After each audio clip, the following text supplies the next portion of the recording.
Every year, thousands of newborns around the world begin life fighting a hidden war that, left untreated, can turn deadly fast.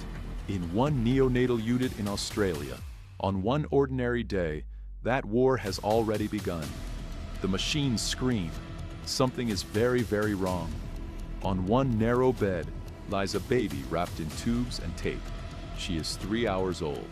Her name is Emma, and on this morning, in this small room, her life hinges on a man she will never meet. And everything about whether she lives or dies will depend on what he chooses to do with his life.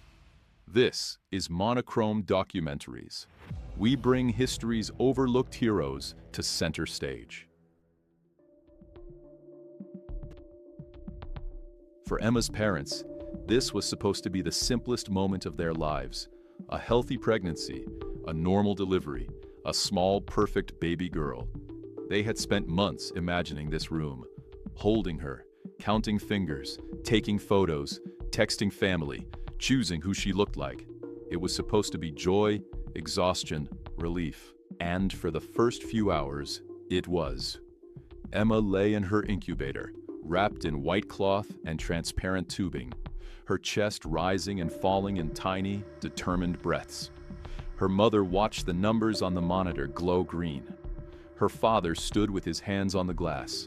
It looked like peace. There was no sign of the catastrophe already unfolding inside her blood.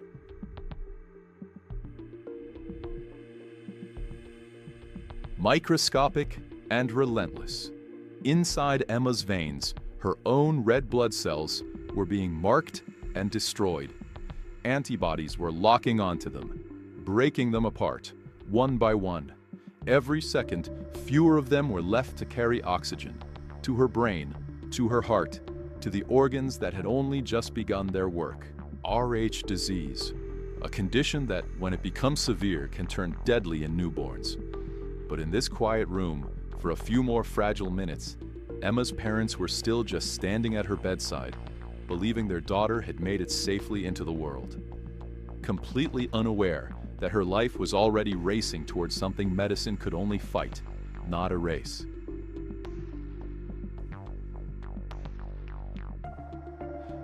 Rh disease is not rare. For much of the 20th century, it was one of the leading causes of newborn death.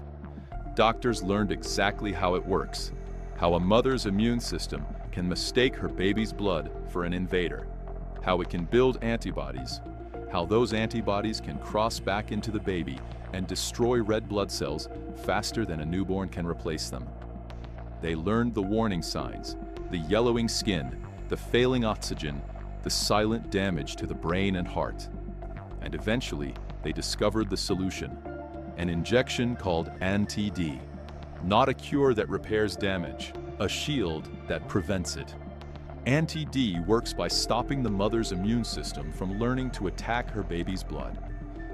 But antibody is not synthesized like most drugs. It cannot be built from chemicals alone.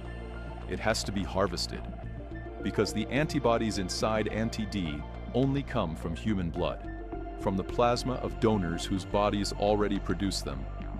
Without those donors, there is no antibody, no injections, no shield. The entire defense against Rh disease depends on a tiny number of people whose blood happens to carry exactly the right weapon. It is a quiet system, a fragile one that most parents never even know exists. And no one in those early labs could have imagined how soon one of those donors would matter to one child in one hospital room, fighting for her first breath.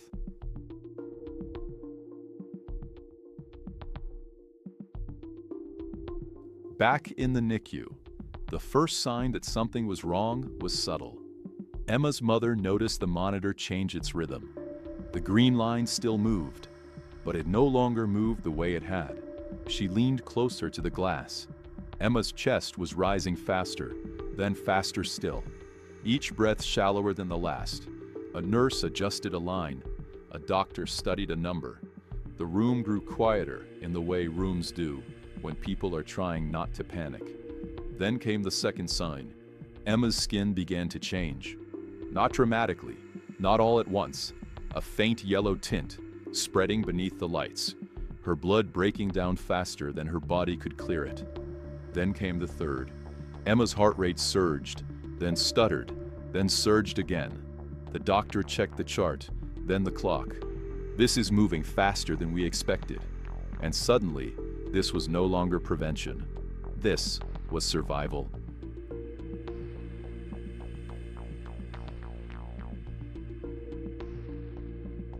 Somewhere else, far from this room, plasma was moving through a machine, spinning, separating, being transformed. On the label was a donor number, and beneath it, a name: James Harrison. To the hospital system, it was a file. To the lab, it was inventory.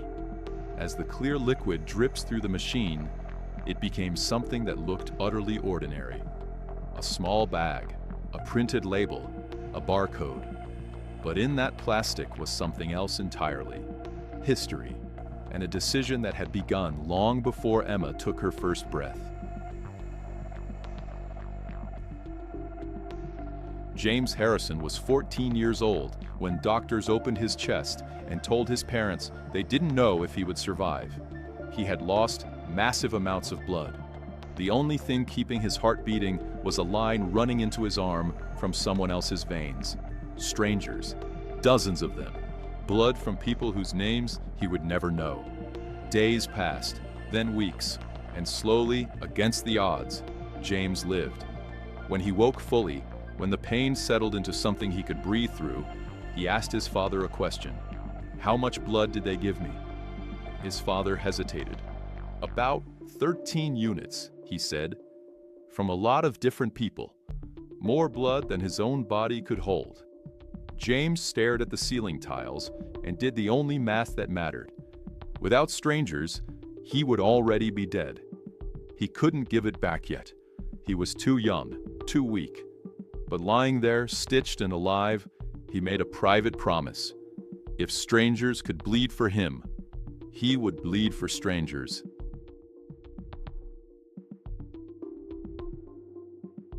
When he turned 18, he kept it. He walked into a donation center, rolled up his sleeve, and gave blood. Then he came back, and kept coming back. To the staff, he was just a reliable young donor.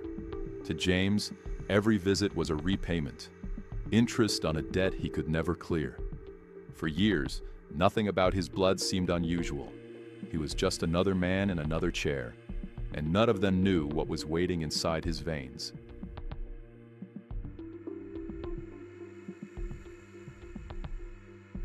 The change did not announce itself. There was no speech, no sudden realization in a hospital hallway. It appeared as a number on a lab screen. After another routine donation, a technician noticed something that didn't fit. James's plasma carried an antibody that almost never appeared in ordinary donors. The lab ran the test again, then again. They called him back. What they saw was simple. James's blood contained high-titer anti-D antibodies, exactly the kind doctors needed to create anti-D. A physician sat him down. "Your blood is different," he said carefully. "We believe it can be used to make a treatment that stops Rh disease, for babies who would otherwise die." James didn't understand all the science. He didn't need to. He understood one thing. Strangers had once kept him alive. Now his blood could keep strangers alive. His status changed, from donor to program donor. His visits were scheduled. His plasma was separated. His bags were labeled and tracked. From that day on, his blood did not simply go into a bank. It went into a system built to protect unborn children. But no one yet knew how far that system would reach, or how many lives would one quiet arm end up touching.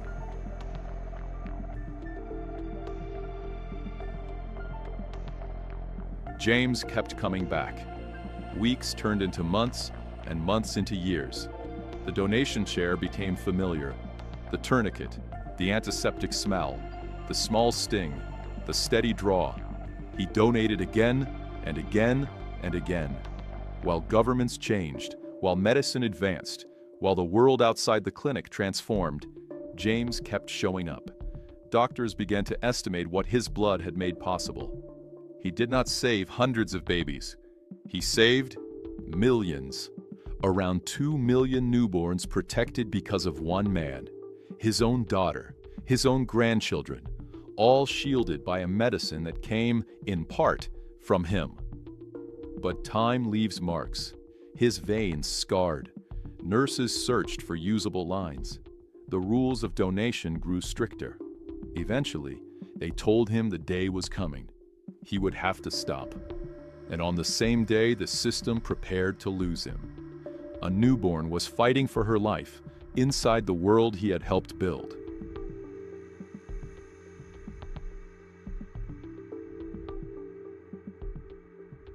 Back in the NICU, Emma's care intensified. More lines, more monitoring, more decisions made in hushed voices. Her parents stood helpless, not praying for a miracle, praying the world they lived in was enough. Minutes passed. Then something changed. Emma's heart rate steadied. Then her oxygen numbers. The yellow in her skin stopped spreading. The chaos inside her blood began to slow. Not suddenly, not dramatically. Emma's mother reached through the incubator port and felt her daughter's tiny fingers curl weakly around her own. The room that had been full of alarms filled instead with breath. Emma would live.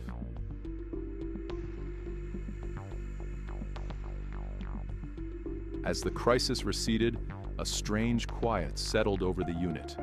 The soft rustle of blankets. Emma slept, alive. In the hours that followed, doctors spoke gently.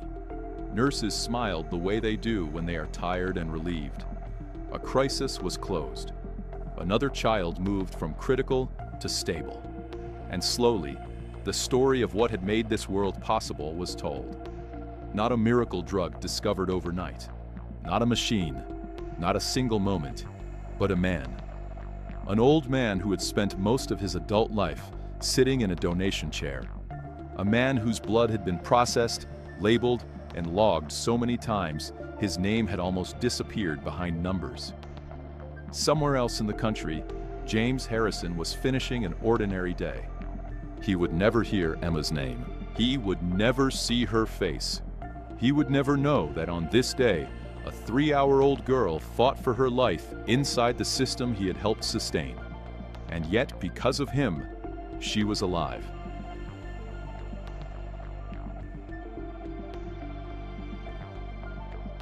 James Harrison never met Emma. He never met the overwhelming majority of the children his blood helped protect. He lived an ordinary life in almost every other way. Ordinary house, ordinary routines. But a piece of him is walking around in schools, sitting at family dinners, blowing out birthday candles in homes he will never visit. A piece of him is being tucked into bed by parents who will never know how close history once stood to taking their child's first breath. That is the uncomfortable, extraordinary truth of modern medicine. Sometimes the difference between life and death is not a miracle, not a genius, not a headline. Sometimes it is a quiet promise made by a 14-year-old boy staring at a hospital ceiling. I'll give back. And then he did. The story you've just heard is a composite. Emma is built from thousands of real babies who faced Rh disease, whose mothers were protected by anti-D, made possible by donors like James. The war inside their blood was real. The waiting was real. The empty arms before this system existed were very real. Our lives are balanced on the decisions of people we will never meet. The person who donates blood, the scientist who stays late in the lab, the nurse who catches a number dipping on a screen at 3 in the morning. Most of them will never be called heroes. Most of them will never know the names of the people they saved. And yet, somewhere tonight, a baby will take a first breath that history, not so long ago, would have quietly stolen. Because an old man with a scar across his chest kept walking into a building, sitting in a chair, and giving away what had once been given to him. Thanks for watching.